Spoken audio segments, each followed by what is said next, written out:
The signal traveled through the cold darkness of space at the speed of light. It passed dead moons and burning stars. It crossed through nebulas where new worlds were being born. It moved through the empty black spaces between galaxies where nothing lived and nothing moved. The signal was simple. It was a cry for help. On the planet Velora 7, Elder Voss stood at the top of the communication tower and watched the sky. His hollow bones ached from the climb, but he needed to see with his own eyes. The Marathi were not a strong people. They had thin arms and legs covered in soft blue feathers. Their eyes were large and golden, made for seeing beauty in art and nature. They had never built a weapon. They had never needed one. But now ships were coming, Dominion ships. Voss had lived for 187 years. He had seen the birth of 3 generations of his people. He had watched children grow and create wonderful music and paintings. He had believed that the universe was a place of wonder and peace. He had been wrong. The Dominion was a slaver empire. They moved from world to world, taking the weak and making them work until they died. The Marathi had heard stories but never believed them. The galaxy was so big. Surely the Dominion would never find their small, quiet world. But they had found it. Scouts had been detected 3 days ago. The main fleet would arrive in less than 30 hours. Voss pressed the button that would send the signal. The SOS went out on every frequency his people knew. It screamed into the darkness, begging anyone to hear, anyone to help. "Please," the message said in 100 different languages. "Our children are hiding underground. They are coming to take them. Please, anyone." Voss did not know if anyone would answer. He did not know if anyone would care. But he had to try. Across the galaxy, the signal reached the ears of many species. The Galactic Council received it in their great hall on the station called Unity Prime. Ambassador Thane, a tall creature with gray skin and 3 eyes, listened to the message with a cold expression.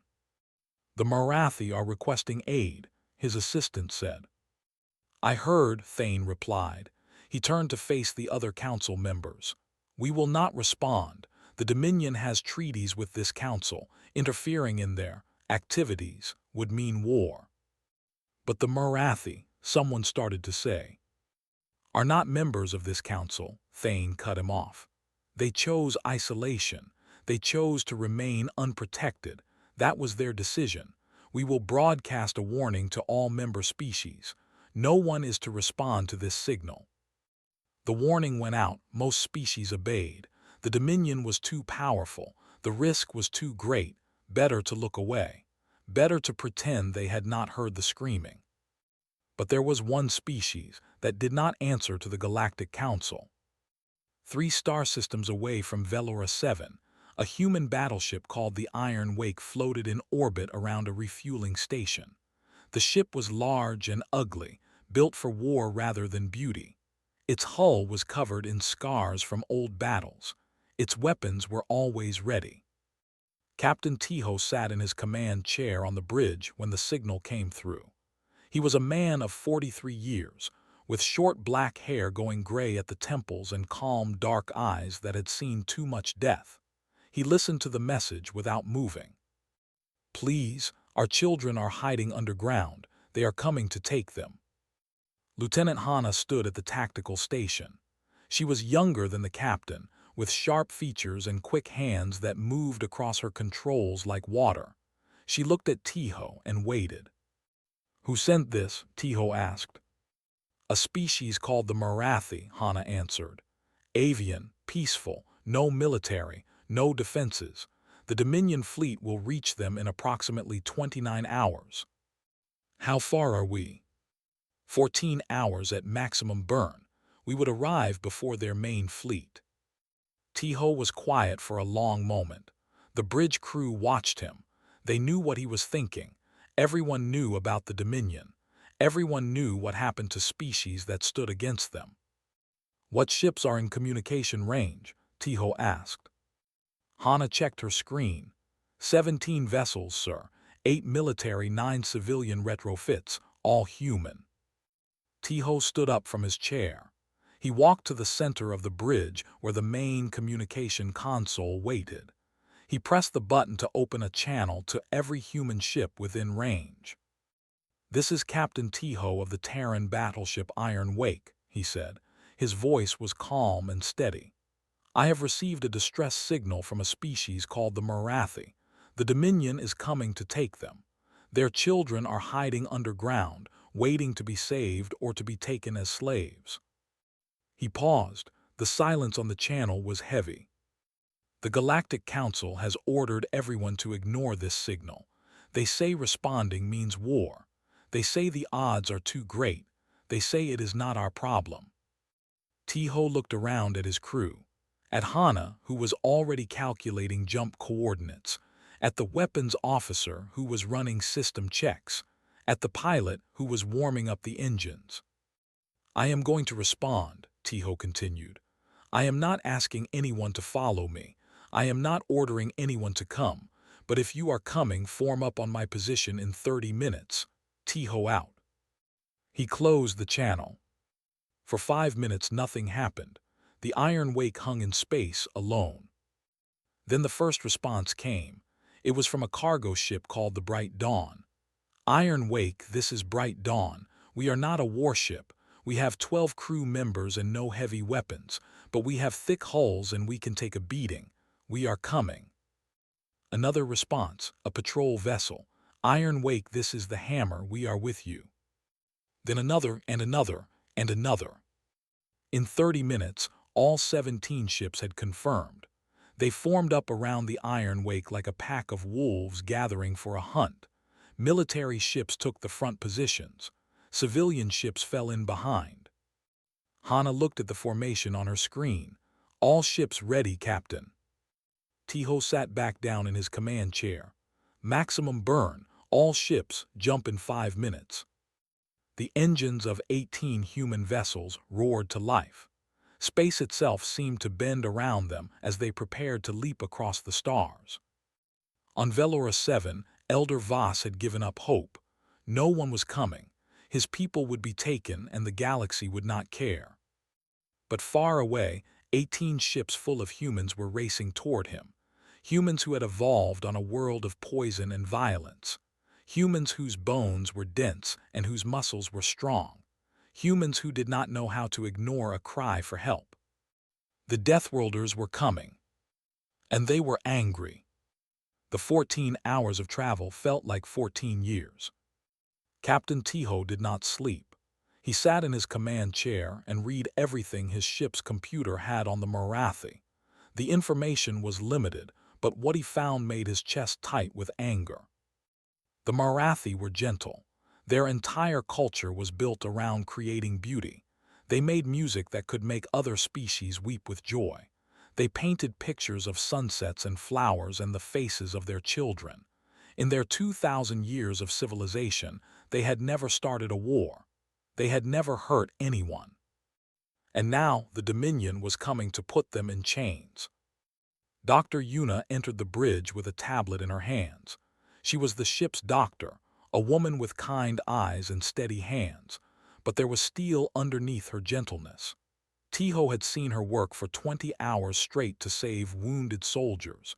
He had seen her hold the hands of dying men and give them peace. "Captain," she said, "I have information about the Marathi that the crew should know." Tiho nodded. "Go ahead." Yuna looked at her tablet. The Marathi evolved on a low-gravity world. Their bones are hollow like birds. A human handshake could break their fingers. A human hug could crush their ribs. She paused. They bruise from light touches. Loud sounds hurt their ears. To them, we are monsters from a nightmare world. The bridge was silent. "They must be terrified of the Dominion," Hana said quietly. "They are terrified of everything," Yuna replied. "That is why they chose isolation. That is why they never joined the Galactic Council. They believed that if they stayed quiet and stayed hidden, the universe would leave them alone." Tiho stood up. "When we arrive, our people need to be careful. These are the ones we are protecting. We cannot hurt them by accident." "I will brief the ground teams," Yuna said. Gentle movements, soft voices, no sudden actions. Good, Tiho looked at the countdown timer. 8 more hours. Get some rest, Doctor. You will be busy soon. Far ahead, on the edge of Velora 7 star system, the Dominion had already arrived. Warden Krell stood on the bridge of his flagship, the Subjugator. He was a massive creature, 7 feet tall, covered in scales the color of dried blood. His eyes were yellow with black slits for pupils. He had commanded slave raids for 60 years. He had broken 100 worlds. The Marathi would be easy prey. His scouts had already landed on the planet's surface. They were searching for the hiding places where the weak bird creatures had stored their children. Warden, one of his officers said, we are receiving a message from one of our scout ships. What is it? They have located the primary shelter complex. Approximately 3,000 Marathi are hiding underground, mostly children and elderly. Krell smiled. His teeth were sharp and yellow. Excellent. Begin extraction when the main fleet arrives. I want every single one of them in chains before the day is over. Yes, Warden, there is also another matter. What? Unknown vessels have been detected entering the system. 18 ships. Configuration does not match any known species in this sector. Krell frowned. Show me. The tactical display lit up with new contacts. The ships were ugly things, square and heavy. They moved in a tight formation, like predators hunting together. Scan their weapons, Krell ordered. The officer worked his controls. His scales went pale. Warden, these are Terran vessels. The bridge went quiet. Everyone knew about the Terrans, Deathworlders, a species that had evolved on a planet that seemed designed to kill everything on it.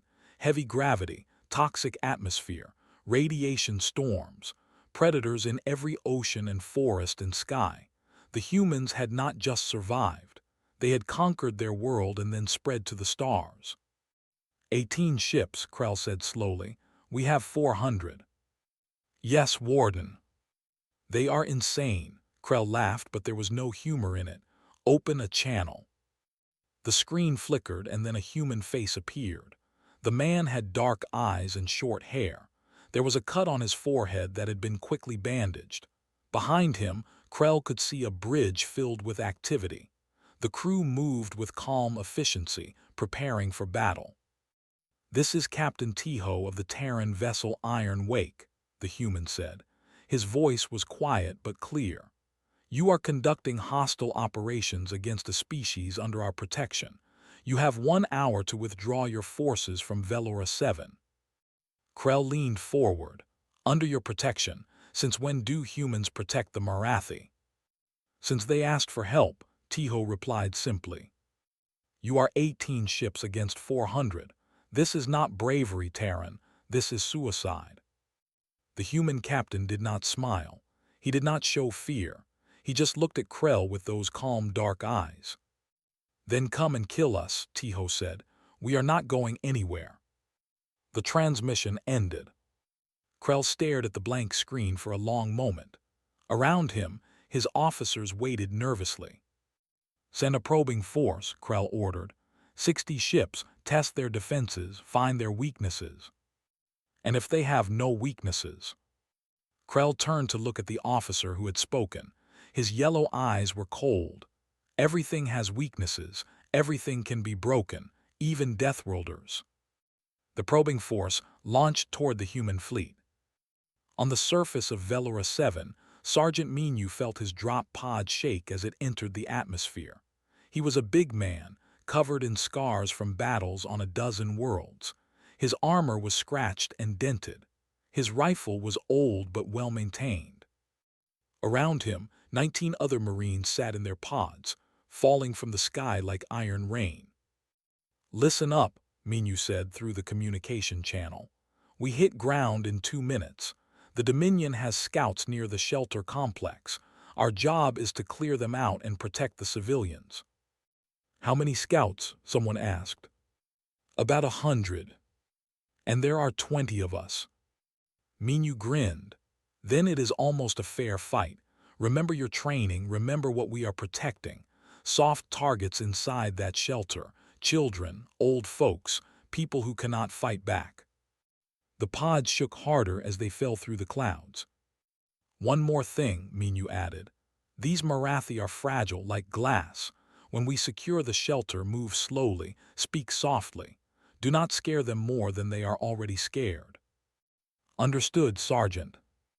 The pods hit the ground with a thunderous crash. Minu kicked open his hatch and stepped out into a forest of purple trees. The air was sweet and clean. Birds were singing somewhere in the distance. It was a beautiful world, a peaceful world. Minu could see smoke rising from the direction of the shelter complex. The Dominion scouts were already there. Form up, he ordered. Move fast, stay quiet until we engage. 20 humans in powered armor began moving through the forest. They made almost no sound despite their size. They had trained for this. They had been born for this. In orbit, the Dominion probing force closed in on the human fleet. 60 ships against 18. The math was simple. Hana watched them come on her tactical display. Contact in 3 minutes, Captain. All ships hold formation, Tiho ordered. Let them come to us. Wait for my signal to fire. The human fleet waited. 18 ships against 60. Behind them, a planet full of innocent people. The Dominion ships opened fire. Space lit up with plasma and missiles. The human ships took the first hits without moving. Their hulls shook. Alarms screamed, but they held position. Now, Tiho said quietly. The human fleet fired back. The difference was immediate. Human weapons were not elegant. They were brutal. Kinetic slugs the size of cars punched through Dominion shields. Nuclear missiles detonated against hulls. Directed energy beams burned through armor like hot knives through butter. In the first 30 seconds, the humans destroyed 11 Dominion ships. Krell watched from his flagship, his scales turning pale. What are those weapons? Unknown configuration, Warden. Their kinetic systems are. They should not be able to fire projectiles that fast. Pull back the probing force, now. The Dominion ships tried to retreat, but the humans followed them, pressing the attack, giving them no room to breathe. By the time the surviving ships reached safety, 19 of them were burning wreckage floating in space. Krell stared at the tactical display. He had lost almost a third of his probing force in less than 10 minutes. On the Iron Wake, Hana reported the results. 19 enemy vessels destroyed. We have minor damage to 3 ships. No casualties. Tiho nodded slowly. The next wave will be larger. They will not underestimate us again. No, sir. The captain looked out the viewport at the planet below. Somewhere down there, children were hiding in the dark, waiting to be saved or taken. Good, Tiho said. Let them send everything they have. We will be here. Sergeant Minu moved through the purple forest like a ghost. His 20 Marines spread out behind him, their powered armor making them look like metal giants among the delicate trees. The ground was soft under their boots. Flowers grew everywhere, releasing sweet perfume into the air. It was a world made for peace, but today it would see war. The Dominion scouts were gathered near the entrance to the underground shelter. Minu could see them through his helmet's enhanced vision. They were large creatures, reptilian, covered in scales and armor. Each one carried a weapon designed to stun rather than kill. The Dominion wanted slaves, not corpses. I count 97, whispered Private Doyun through the communication channel. He was young, only 22, but he had steady hands and sharp eyes. Confirmed, Minu replied. They have not seen us yet. We hit them hard and fast. Do not let them reach the shelter entrance. Rules of engagement. Maximum force, no survivors. The Marines spread into attack positions. They moved without sound, years of training making them silent even in heavy armor. Minu raised his hand, held it, then dropped it. 20 humans opened fire at once. The Dominion scouts had never faced anything like this. They were used to fighting weaker species, species that ran away, species that surrendered, species that begged for mercy. The humans did not run. They did not stop. They came forward like a wave of iron. Minyu's first shot took a scout's head clean off. His second and third dropped two more. Around him, his Marines were doing the same, cutting through the enemy like farmers cutting wheat. The scouts tried to fight back. One of them swung a blade at Private Do-yun, catching him in the shoulder. The armor cracked, blood sprayed out, but Do-yun did not fall. He grabbed the scout's arm and twisted it until bones snapped like dry wood. Then he continued fighting with one hand. Do-yun, fall back, Minyu shouted. I can still fight, Sergeant. That is an order. But there was no time for Do-yun to fall back.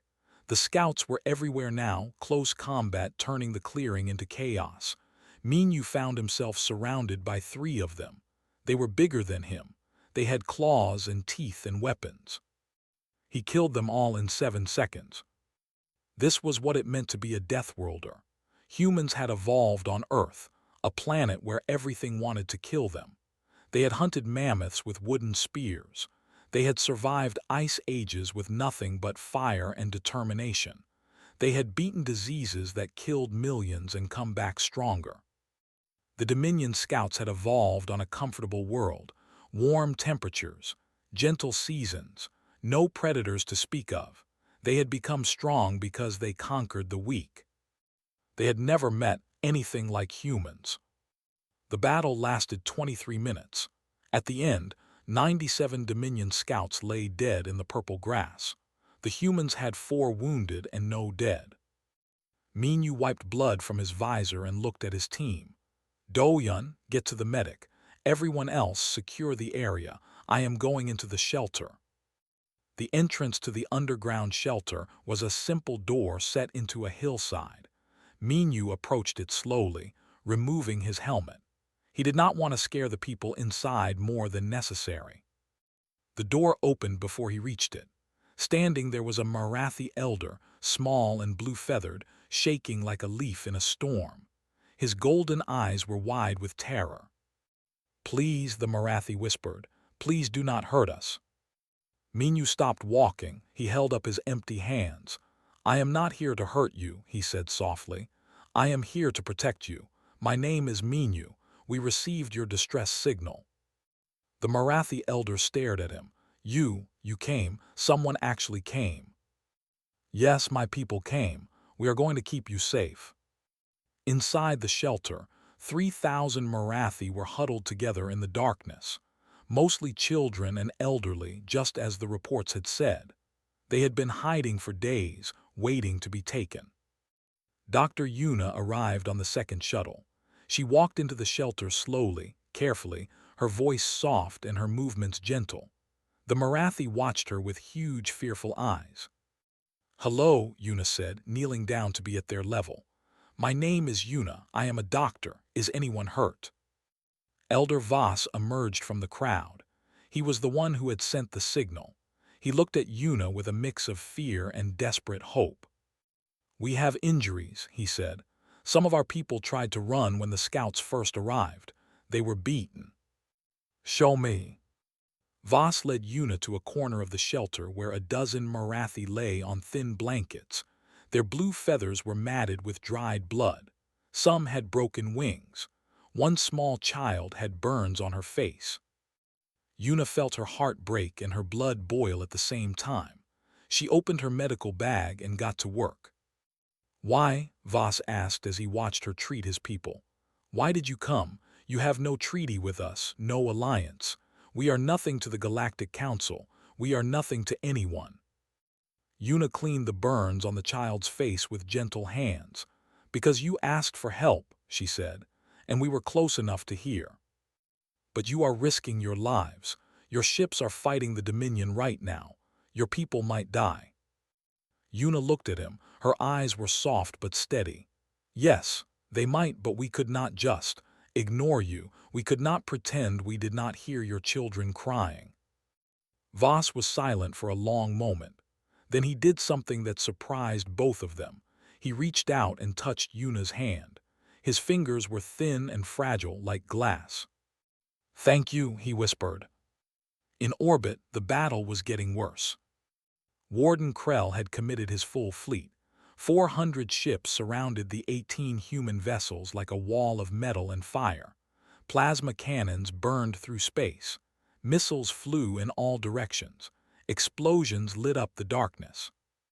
Captain Tiho stood on the bridge of the Iron Wake, watching the chaos on the tactical display. His ship had taken heavy damage. The port engine array was gone completely. Fire suppression systems were working overtime on 3 decks. "Shield status?" he asked. 23%, Hana reported.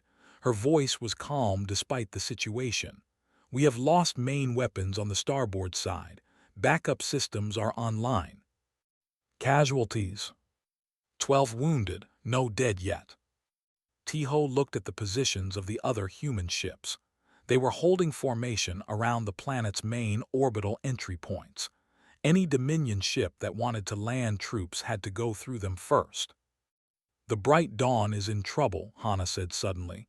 "She took 3 direct hits. Her engines are failing." Tiho watched the civilian cargo ship on his screen. She was drifting, smoke pouring from her hull. Dominion fighters were closing in for the kill.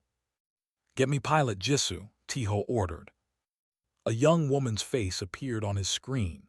She was sitting in the cockpit of a small fighter, explosions flashing outside her windows. Her hair was tied back and her eyes were fierce. "Captain," Jisoo said, "I see the Bright Dawn. I am already moving to intercept." "Take your squadron. Get those fighters off her." "Yes, sir." Jisoo's fighter shot forward like a bullet. Behind her, 11 other pilots followed. They were the best humanity had, trained from childhood, fearless in the face of death. The Dominion fighters never saw them coming. Jisoo flew through the enemy formation like wind through leaves. Her weapons cut down 3 fighters in rapid succession. Her squadron spread out, engaging the rest, drawing them away from the wounded cargo ship. One Dominion fighter got behind her. She could hear the warning alarms screaming. She pulled her ship into a tight spin, the G-forces pressing against her chest. The enemy shot past her, confused, and she put a missile into its engine before it could recover. "Bright Dawn, this is Jisoo. You are clear. Get your engines back online and return to formation." "Thank you, Jisoo. We thought we were dead." "Not today." On his flagship, Krell watched the battle with growing anger. He had 400 ships, 400, and yet these 18 human vessels would not break. They would not run. They kept fighting, kept dying, kept holding their position. "How many ships have we lost?" he demanded. His officer checked the display. His voice was shaking. 140, Warden, and they have only lost 3. Krell slammed his fist against his chair. "Impossible. Their ships they absorb damage that would destroy our vessels. Their pilots fly like madmen. Their weapons." "I do not want excuses. I want results." But results were not coming. The humans were not winning, not exactly. They were simply refusing to lose. They fought like death was a minor inconvenience. They fought like they had already accepted that they might not survive. And that terrified Krell more than anything. Because he had seen many species fight. He had seen courage and desperation and rage, but he had never seen creatures who fought like this, who took wounds that would kill others and kept going, who watched their friends die and did not break. For the first time in 60 years of conquest, Warden Krell began to feel something he had not felt since he was young. Fear. 6 hours into the battle, the Iron Wake was dying. Captain Tiho stood on a bridge filled with smoke and sparks. Half of his crew was wounded. Emergency lights cast everything in red. The main view screen had cracked down the middle, showing a spider web view of the chaos outside. But Tiho did not move from his position. He stood with his back straight and his eyes calm, giving orders in a quiet voice that cut through the noise like a blade. "Reroute power from life support on decks 7 through 9, he said. "No one is there anyway. Put it into forward shields." "Sir, if we lose life support on those decks," someone started to say. "We will worry about air when the battle is over. Right now, we worry about staying alive. Do it." Hannah worked her console with bleeding hands. She had been hit by shrapnel an hour ago but refused to leave her post. "Forward shields increasing to 31%, she reported. "Captain, we have incoming. 30 ships attack formation. All remaining weapons fire at will." The iron wake shook as another volley of missiles impacted against her hull. Somewhere below, Tiho heard an explosion. More alarms joined the chorus of warnings that had been screaming for hours. Across the fleet, every human ship was in similar condition. The Hammer had lost half her crew. The Bright Dawn was held together by emergency repairs and prayers. 2 ships were nothing but burning wreckage drifting through space. 15 ships left, against 260. On the planet's surface, Sergeant Minu was facing his own battle. The Dominion had landed troops on the other side of the continent and they were marching toward the shelter complex. 500 soldiers, heavy armor, heavy weapons. Minu had 20 Marines. But he also had something else, volunteers. When the second wave of shuttles had arrived from the human fleet, they had brought reinforcements. Not trained soldiers, just people. Miners from a colony ship, engineers from a cargo vessel, farmers who had picked up rifles and come down to fight. 73 civilians stood in the forest, holding weapons they barely knew how to use, ready to die for people they had never met. Minu looked at them. They were scared. Of course they were scared, but they were not running. "Listen to me," he said. "You are not soldiers, I know that. But today, you do not need to be soldiers. You just need to hold this line. You just need to buy time for the people in that shelter." A woman stepped forward. She was middle-aged, with strong arms from years of mining work. "Just tell us where to stand, Sergeant. We did not come this far to run away now." Minu nodded. He positioned the volunteers in a defensive line around the shelter entrance. The real Marines took the forward positions, ready to take the worst of the fighting. The Dominion troops emerged from the forest like a wave of scales and weapons. They saw the humans waiting for them and hesitated. They had heard what happened to the scouts. They had heard stories about Deathworlders. But their commanders pushed them forward, 500 against 93. The math was simple. The battle began. In the shelter below, the Marathi huddled together as the sounds of war filtered down through the earth. Dr. Yuna moved among them, checking on the wounded, speaking soft words of comfort. Elder Voss stood near the entrance, listening to the explosions above. "They are dying for us," he said. "Your people are dying for mine." Yuna paused in her work. "Yes. Why, I keep asking and I cannot understand. We have nothing to offer you. We cannot fight. We cannot help you. We are useless." Yuna stood and walked to stand beside him. "You are not useless. You are alive. You have children who dream and elders who remember. You have artists and musicians and thinkers. You have value simply because you exist. The Dominion does not think so. The Dominion is wrong." Yuna looked at the ceiling, where dust was falling from the impacts above. "My people learned long ago that the strong have a responsibility to protect the weak, not because we get something in return, but because it is right, because someone has to stand between the darkness and the innocent." Voss was quiet for a moment. "On our world we have a saying, the wind does not ask permission to move. Your people are like that. You simply do what needs to be done, without hesitation, without calculation." "Yes," Yuna smiled sadly, "that is exactly what we do." Above, on the surface, the battle raged on. Minu's rifle was hot in his hands. He had lost count of how many enemies he had killed. His armor was cracked and bloody. 3 of his Marines were dead.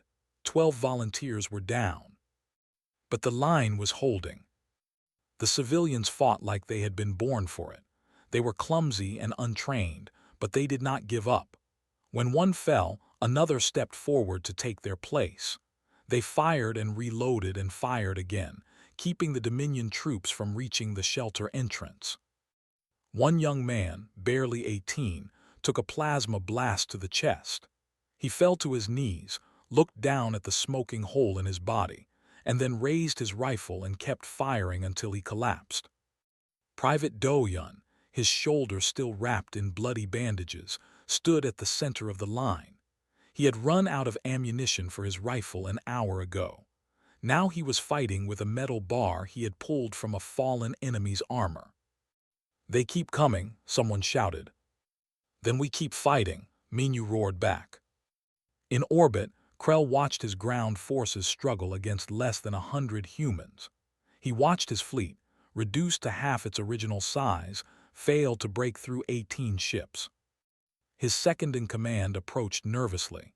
"Warden, we have lost 140 ships. Our ground forces are reporting heavy casualties. At this rate." "I know," Krell hissed. "I can see the displays." "Perhaps we should consider withdrawal. The Marathi are not worth." Krell grabbed the officer by the throat. "We do not retreat. We have never retreated. If we run from this, every species in the galaxy will know that the Dominion can be beaten." "But Warden—" Krell threw him aside. "Open a channel to the human flagship." Captain Tiho's face appeared on screen. He looked terrible. Blood ran from a wound on his forehead. Burns covered one side of his face. Behind him, his bridge was filled with fire and sparks. But his eyes were still calm, still steady. "What do you want?" Tiho asked. "Name your price," Krell demanded. "Territory, resources, slaves of your own. You cannot want this worthless rock badly enough to die for it." Tiho was silent for a moment. Then he spoke, and his voice was soft but clear. "I want you to leave. I want you to remember this day. I want you to remember what happens when you prey on the defenseless. You are insane. You are all going to die." "Probably," Tiho nodded slowly. "But we will take a lot of you with us, and the Marathi will be free. That is enough." Krell stared at him. He had conquered 100 worlds. He had broken 1,000 species. He had never met anyone like this. "Why?" he whispered. "Why do you fight so hard for people you do not even know?" Tiho looked at him with those calm, dark eyes. "Because someone asked for help, and we were close enough to answer. That is all the reason we need." The transmission ended. Krell stood alone on his bridge, surrounded by officers who were waiting for orders. His fleet was bleeding. His ground forces were being destroyed, and the humans just would not break. He thought about what the captain had said. He thought about the Marathi, huddled in their shelter, waiting to see if they would live or die. He thought about the 18 ships that had come racing across the stars to save people they had never met. And for the first time in his life, Warden Krell understood something that terrified him. The humans were not fighting because they thought they could win. They were fighting because they could not do anything else. They would rather die standing between the Dominion and the innocent than live knowing they had done nothing. There was no way to defeat that. No weapon, no army, no fleet could break a spirit like that. Krell turned to his second-in-command. The officer looked up from where he had fallen, fear in his eyes. "Signal the fleet," Krell said slowly. "We are withdrawing." "Warden!" "All ships, all ground forces, pull back immediately. We are leaving this system." The order went out. Across the battlefield, Dominion ships began to turn away. On the surface, the troops stopped their advance and started retreating to their landing craft. Minyu watched them go. He was bleeding from a dozen wounds. His armor was destroyed. Around him, survivors stared in disbelief. Are they leaving?" someone asked. Minyu lowered his weapon. His hands were shaking. "Yes," he said. "Yes, they are." In orbit, Hana reported the news to Captain Tiho. "Sir, the Dominion fleet is entering hyperspace. They are retreating. Tiho closed his eyes. For a long moment he did not move. Sorry. Contact the surface, he said finally. Tell them it is over. Tell them they are safe. On Velora 7, in a shelter filled with frightened Marathi, Dr. Yuna received the message. She read it twice to make sure she understood. Then she turned to Elder Voss. They are leaving, she said. The Dominion is gone. You are free. Voss stared at her. Then he began to cry. Soft, quiet tears running down his feathered face. And around him, 3,000 Marathi voices rose in a sound that Yuna had never heard before. It was singing, they were singing. It was the most beautiful thing she had ever heard. The sun was setting on Velora 7, painting the purple forests in shades of gold and red. It was a gentle sunset, the kind that the Marathi loved to paint, the kind that inspired their most beautiful music. Captain Tiho stood at the edge of the forest, watching the colors change. His wounds had been treated, but he still felt tired down to his bones. Tired and sad and proud all at the same time. 15 ships had survived the battle. They floated in orbit now, battered and broken but still whole. 3 ships had been lost. 78 humans had died. Their names were already being recorded, sent back to Earth so their families would know. The Marathi had emerged from their shelters. They moved through the clearing where the battle had been fought, staring at the destruction with wide golden eyes.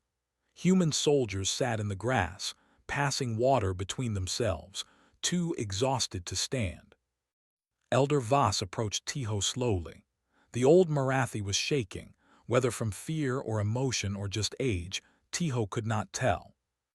Captain, Voss said, I do not have words sufficient to thank you. In our language, there is no concept for what you have done. We have no way to describe people who would die for strangers. Tiho shook his head. We do not need thanks, just stay safe, rebuild, live your lives. We will remember. For all our generations, we will remember. Voss paused. And if anyone else ever sends a signal like ours, we will answer it. I promise you that. For the first time in days, Tiho smiled.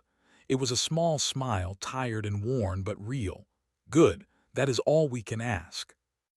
Dr. Yuna was helping load the wounded onto shuttles when a small Marathi child approached her. The child was tiny, barely reaching Yuna's waist, with feathers the color of spring sky. She held something in her small hands. For you, the child said in a high, soft voice, I made it. Yuna knelt down and accepted the gift. It was a drawing, done in the simple style of a child.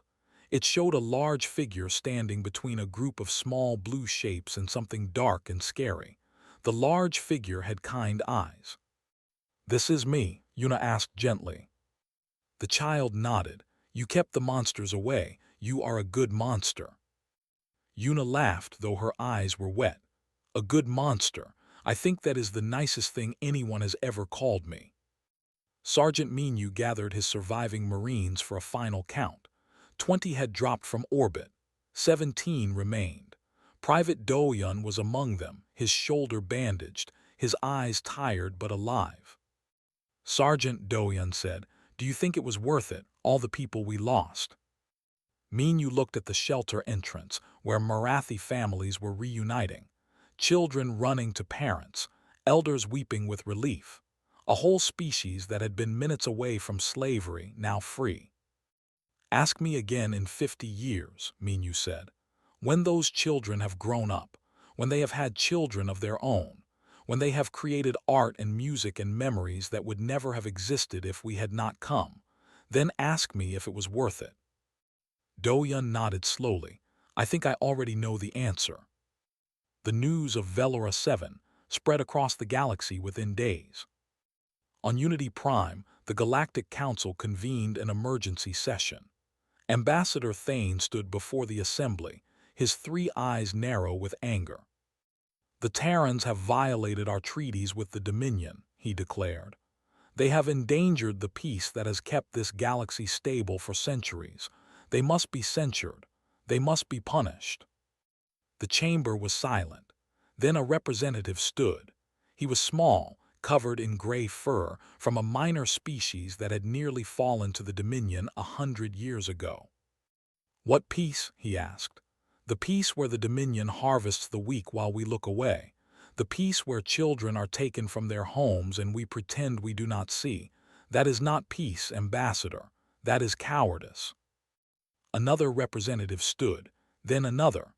Voices began to rise throughout the chamber. "The humans did what we were afraid to do. 18 ships against 400, and they won. They did not win, they simply refused to lose. Is that not the same thing?" Thane tried to restore order, but the chamber had dissolved into chaos. Species that had been silent for generations were speaking up. Species that had lived in fear of the Dominion were looking at each other with something new in their eyes. Hope. In the Dominion High Command, intercepted communications revealed the true cost of Velora 7. Warden Krell had been stripped of his rank, his fleet was being recalled, and a new directive had been issued to all Dominion forces. Terran-defended systems were now classified as extreme risk, minimal gain.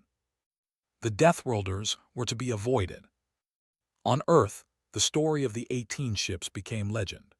Children grew up hearing about Captain Tiho and his calm voice ordering the fleet to hold, about Sergeant Minu and his 20 Marines against 100 scouts, about Pilot Jisoo flying through enemy formations like a ghost, about Dr. Yuna kneeling in the darkness, telling a frightened child that everything would be okay. In military academies, the Battle of Velora 7 became required study. Tiho's defensive tactics were analyzed and taught. The way the civilian volunteers had held the line was celebrated as an example of what ordinary humans could do when they chose to fight. But the thing that people remembered most was simpler than tactics or strategy. A journalist found Lieutenant Hana 3 months after the battle. She was on leave, visiting her family, trying to recover from wounds both physical and mental. The journalist asked her one question. Why did you respond to a random distress call from an unknown species?" Hana thought about it for a long time. She thought about the 14 hours of travel toward almost certain death. She thought about the fire and the blood and the screaming alarms. She thought about the moment when the Dominion fleet had finally turned away. "Because," she said finally, "that is what humans do. We run toward the fire, we always have." Years passed. Velora 7 rebuilt. The Marathi created monuments to the humans who had saved them. They composed songs in honor of the dead. They painted murals showing the Iron Wake standing against the Dominion fleet. And every year on the anniversary of the battle, they sent a signal out into space. Not a cry for help this time, just a message. "Thank you, we remember, we are still here." On a dozen different worlds, human ships received that signal, and every year they sent a response. "We remember too, stay safe, we will always be listening." The galaxy had learned something that day, something that would change the balance of power for generations to come. The strong preyed on the weak. That was the law of nature. That was how it had always been. But humans were different. Humans were strong enough to prey on anyone, and yet they chose to protect. They chose to stand between the darkness and the innocent. They chose to run toward the fire instead of away from it. Not because it was easy, not because they thought they would win, but because somewhere deep in their Deathworlder hearts they could not do anything else. And across the galaxy, for the first time in centuries, the weak began to hope. Because somewhere out there, in the cold darkness between stars, the humans were listening. And if you sent a signal, if you cried out for help, they would come. They would always come. Even if it meant flying 18 ships against 400. Even if it meant dying for people they had never met. Even if it meant standing alone against the entire galaxy. That was what humans did. That was what they had always done. And that was what the galaxy would never forget.